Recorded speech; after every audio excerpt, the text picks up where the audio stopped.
Fala pessoal, tudo massa? Nessa videodica eu quero relembrar as principais características do cilindro circular. Eu vou falar sobre as medidas lineares, as medidas de superfície e o volume do cilindro. Eu vou me ater ao cilindro circular reto. Na grande maioria dos exercícios, quase que na totalidade deles, a gente sempre trabalha com cilindro circular reto. Por isso, eu quero trazer todas essas características para você, para que você relembre e na hora do exercício as coisas estejam aí muito vívidas na sua memória e você conquiste os pontos que você precisa para a sua tão sonhada aprovação. Vamos lá? Então, depois da transição, vem aí dicas importantes para você. Deixa eu começar destacando para você aqui as características do cilindro que você precisa chegar na hora da prova do Exame Nacional do Ensino Médio atento. Primeiro, que o cilindro ele se divide em dois casos. Tem o cilindro reto e o cilindro oblíquo. Mas o cilindro reto ele é cobrado em 99% dos exercícios e eu quero relembrar as características desse tipo específico de cilindro.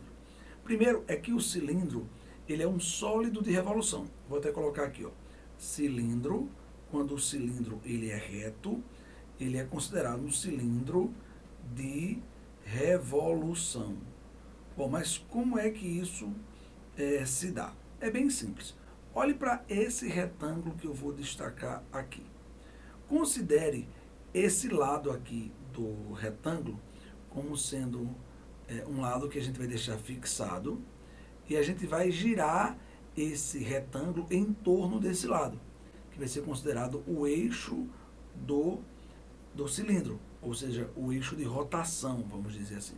Como a gente tem um retângulo, a gente teria que esse segmento seria perpendicular a esse, né? No caso do retângulo. E aí quando a gente gira esse retângulo em torno desse eixo, aqui nesse sentido, então ele vai gerar para a gente a ideia da formação do cilindro. Algo basicamente assim, ó. Esse segmento daqui, que é, digamos assim, a base do retângulo, quando ele girar, vamos imaginar aqui, ó, especificamente esse ponto. Esse ponto está a uma distância desse ponto aqui, que vai ficar fixo, né? E ele vai girar, formando aqui essa circunferência. A mesma coisa vai acontecer com esse outro lado aqui. A lógica seria exatamente a mesma. Esse ponto daqui permanece fixo, esse daqui vai girar e ia fazer aparecer aqui uma outra circunferência. Beleza? E aí o que é que aparece depois desse processo? A formação do cilindro reto. Aí é importante destacar o seguinte, ó. No caso do cilindro reto, a gente tem duas circunferências. Essa circunferência aqui de cima, que a gente chama de base, essa circunferência aqui de baixo também. Esse segmento que eu destaquei aqui na cor vermelha, seria o segmento que ligaria os centros. E aí, se esse segmento é perpendicular a essas circunferências, que a gente chama de bases do cilindro, então o cilindro ele é um cilindro reto, como é o caso aqui dessa questão. E esse segmento daqui, ó, que é, na verdade, o raio dessas circunferências, seria esse lado aqui do retângulo. Por isso que a gente diz que o cilindro reto é um cilindro de revolução. Agora, é muito importante que você entenda o seguinte. No cilindro, a gente tem dois elementos lineares fundamentais. Para a circunferência, preste atenção, a gente tem o raio da base e a gente também tem a altura. A altura é a distância entre essas circunferências. Agora, quando a gente começa a analisar o cilindro não mais como um sólido, mas como uma união de superfícies, é importante a gente entender o seguinte. Ó, imagine você que a gente pegasse um cilindro circular como esse e a gente conseguisse pegar uma folha de papel retangular que cobrisse perfeitamente esse cilindro. Aí eu vou passar aqui uma linha, essa aqui na cor preta, e aí eu queria que você pensasse aqui o seguinte. Eu falei preto, mas marquei aqui na cor azul, certo? Então vou deixar aqui na cor azul mesmo. Aí eu quero que você imagine que esse segmento que eu tracei aqui fosse exatamente esse daqui, que seria, digamos assim, a largura da folha do papel que a gente ia envolver esse cilindro. Pense assim dessa forma. De tal maneira que nessa folha retangular, esses dois segmentos que eu estou destacando aqui, ó, eles conseguissem se sobrepor. E aí, quando a gente fizesse isso, E depois, vamos pensar uma situação ilustrativa, né? Que você pega essa folha de papel, envolve o cilindro e depois você tira o cilindro. Ia ficar aquela coisa oca. Vamos pensar assim, como se fosse um cano. Como se fosse um cano oco, né? Então, essa superfície aqui a gente chama de superfície lateral.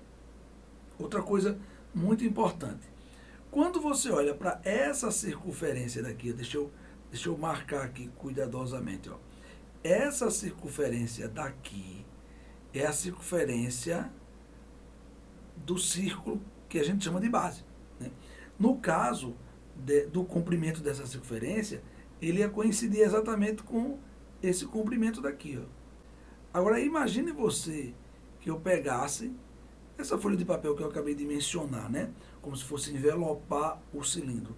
E eu desenvolvesse e fizesse aparecer o retângulo. Aí esse comprimento daqui, ele vai aparecer no retângulo exatamente aqui. E esse é o elemento linear mais, assim, importante do cilindro. Eu quero dizer assim, no sentido de ser importante, que o aluno mais esquece. Ou seja, esse retângulo daqui é o que a gente vai chamar de superfície lateral. E aí é fundamental que você memorize o seguinte. No caso do cilindro reto, a gente teria que a altura seria também a largura aqui desse retângulo. Enquanto que o comprimento, essa é a parte fundamental, é exatamente igual ao comprimento da circunferência da base.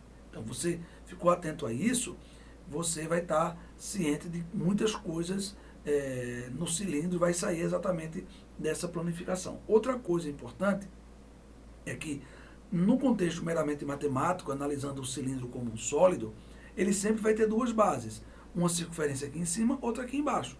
Mas por uma questão de simplicidade, eu só coloquei aqui a superfície lateral, que é um retângulo, e apenas uma circunferência da base. Você fica sabendo que numa aplicação meramente matemática existem duas, é fundamental você saber isso.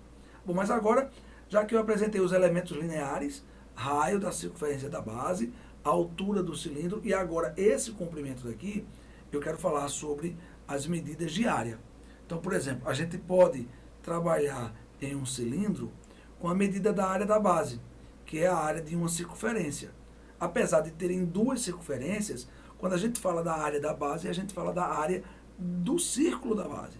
E aí é fácil, é π multiplicado por r elevado ao quadrado. Uma outra medida de área também que é muito comum no cilindro é a área da superfície lateral. E aí a superfície lateral é um retângulo, gente. E sendo um retângulo, a gente pega o comprimento e multiplica pela largura que a gente vai estar achando a área. E aí é fundamental que você esteja atento a como funciona essa superfície lateral. Ó, o comprimento coincide com o comprimento da circunferência da base. É 2 que multiplica π e que multiplica r. E a largura aqui é h, que é a altura do cilindro.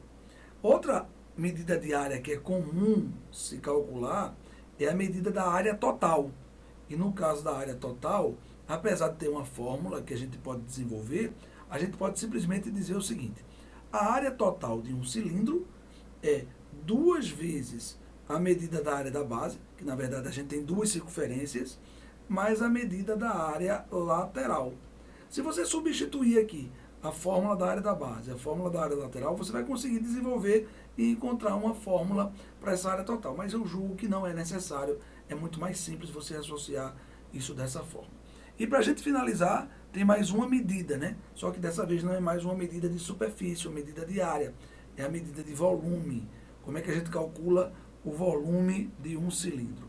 Do mesmo jeito que a gente calcula o volume dos prismas. A gente pega a medida da área da base e multiplica pela medida da altura. Eu posso até, nesse caso aqui, como não vai variar, a gente pode até colocar o seguinte, que o volume de um cilindro é π multiplicado por r ao quadrado, que seria a área da base, multiplicado pela altura. Essas são as características mais comuns e mais importantes sobre o cilindro. É claro, ele tem muitas outras características, mas essas são as principais, as que você não pode esquecer de jeito nenhum.